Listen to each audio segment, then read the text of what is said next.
देखिए हमारी बहन आपको एक बहुत सुंदर तुलसी शिव चर्चा भजन सुना रही, कैसा लगा बताइएगा।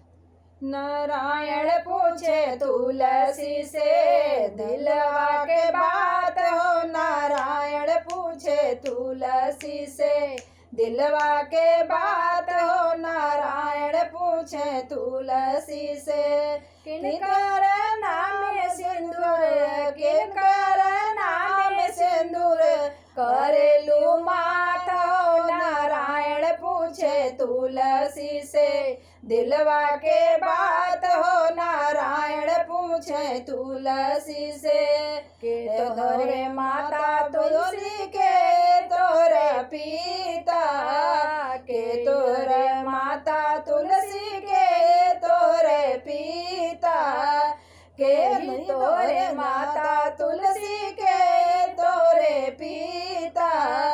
कवन नगरिया में, कवन नगरिया में भइले बियाह हो, नारायण पूछे तुलसी से दिलवा के बात हो, नारायण पूछे तुलसी से दिलवा के बात हो, नारायण पूछे तुलसी से।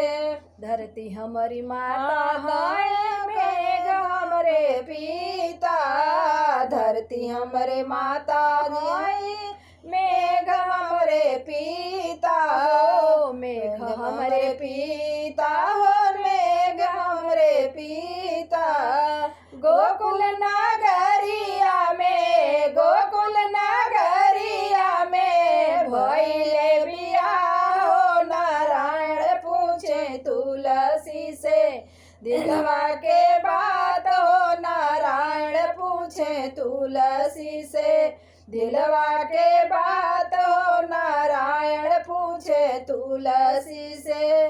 कहाँ तोहर नैहर तुलसी कहाँ तोहर सासुर, कहाँ तोहर नैहर तुलसी कहाँ तोहर सासुर, कहाँ तोहर सासुर हो, कहाँ तोहर सासुर।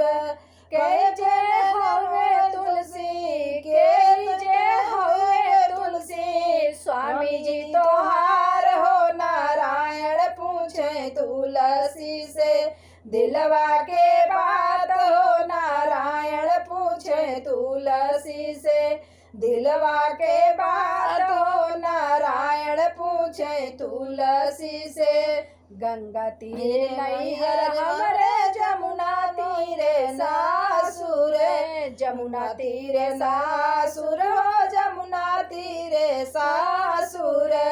कुंवर कन्हैया हवे, कुंवर कन्हैया हवे स्वामी जी हमार हो, नारायण पूछे तुलसी से दिलवा के बात हो, नारायण पूछे तुलसी से।